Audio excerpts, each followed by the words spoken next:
with TJ, they ask TJ, were you a finance manager before? Oh, that just warms my heart, you guys, to hear things like that. I love it when someone asks that. Patrick, I think we remember Patrick, his all-round deal, he saved almost $7,000. That's in product, interest rate, front end, OTD, and of course, Elena, same thing. She saved so much money, thousands of dollars, by saying the right things. Okay, Pops, we are back today with another one of our car coaches, auto experts, F&I goddesses. Is that an appropriate way to phrase it? Miss Kimberly Klein is joining us. Kimberly, wanted to get you on the channel to talk about, over the past couple weeks, months, you've helped literally hundreds of people save money on their finance and insurance, purchasing vehicles, the whole 9 yards. We had Justice on a couple weeks ago. Your turn in the spotlight to share what you've been seeing. Yay! Well, it's great to be here. Thank you for having me. And I have the best job in the whole wide world as far as I'm concerned, because we get to help so many people on a daily basis. Yay!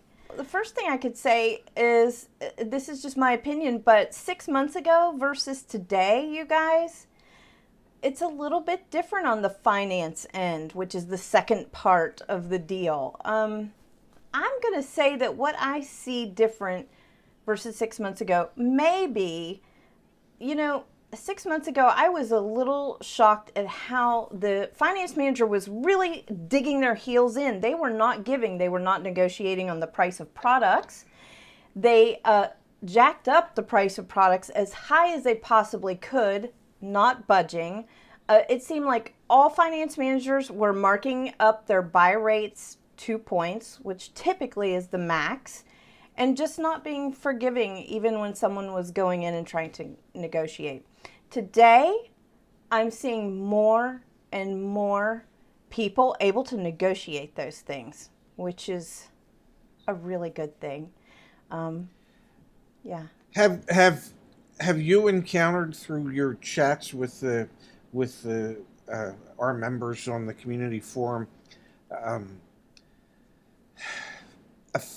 I don't know, I want to use the word failure, but they're just getting upset with what some of the interest rate charges are and things. Are they having a hard time with the current interest rates for car loans, be able to justify the purchase? Yeah, I think that's a really great question, Ray. And I think Justice said it so eloquently, is we really try and set expectations for our members of what to expect. And I'll tell you why.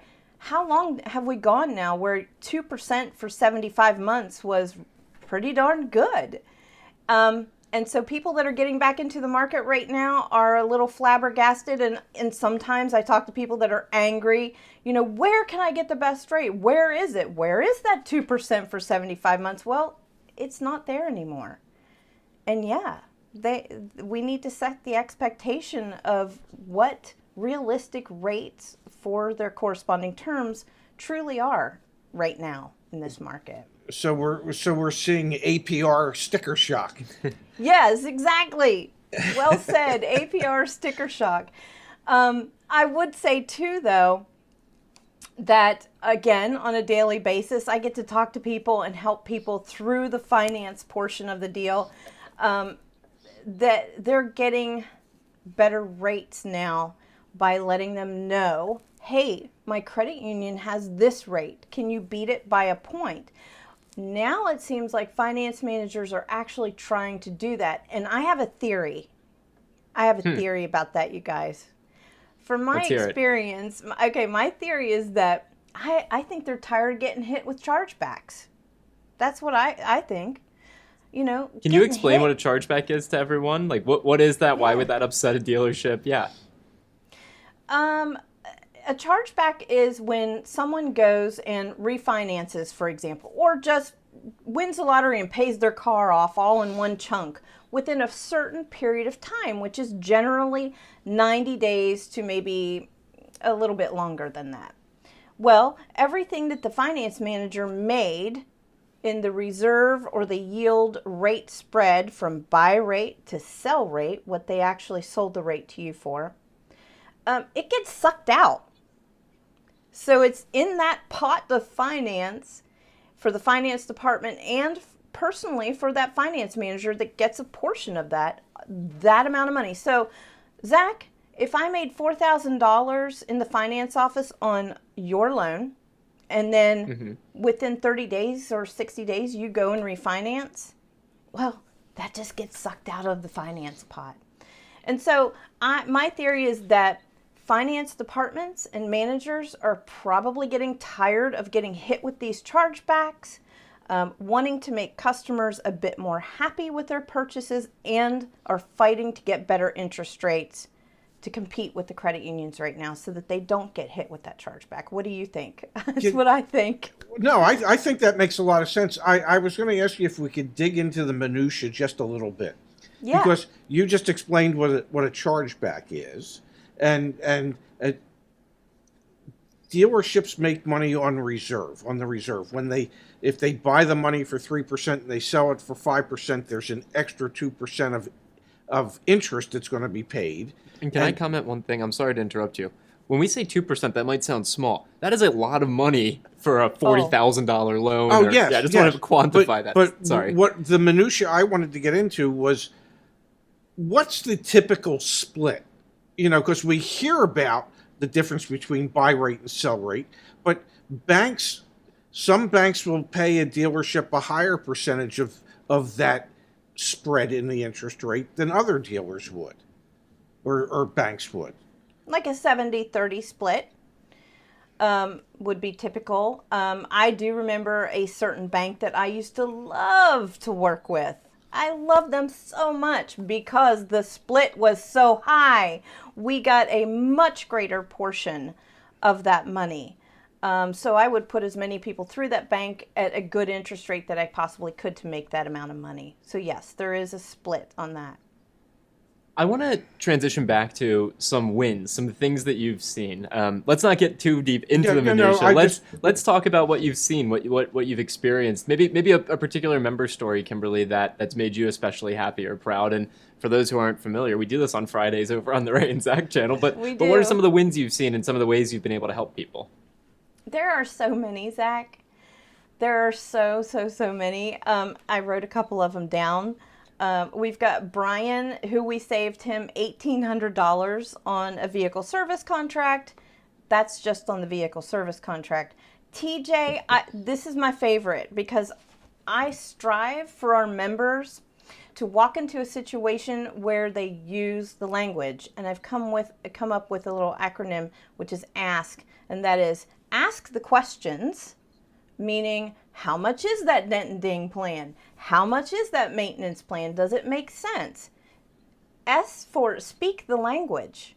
I want people to speak the language. I'm not asking you to learn. It's not like learning to speak Flemish or something, okay? It's just drop a couple of words that are used only in the dealership finance office and you turn the tables. And then C for check your documents. So check your documents. So with TJ, they ask TJ, were you a finance manager before? Oh, that just warms my heart, you guys, to hear things like that. I love it when someone asks that. Patrick, I think we remember Patrick, his all-round deal, he saved almost $7,000.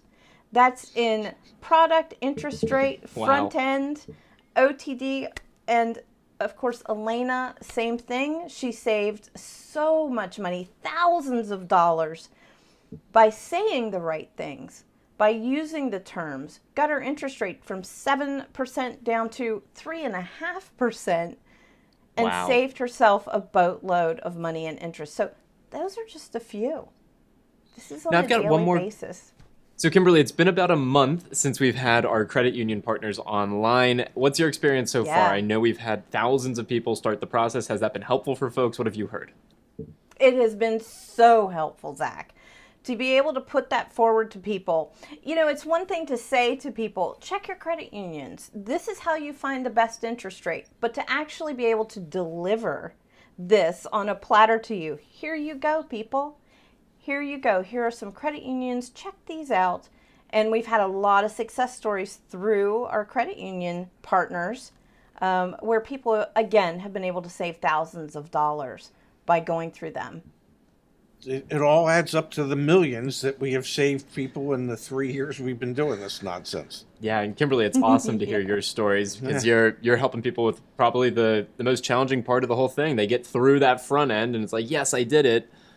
Oh no, there's round 2, and you're training and helping hundreds of thousands of people to do it well. It's really incredible. Absolutely. Thank you, guys. I love it. I really, really do love it. I often hear people say, I did so good on the front end. I did everything Ray said, but I think they got me in the finance office. And so to be able to help people through that and to save another few $1,000s makes me happy.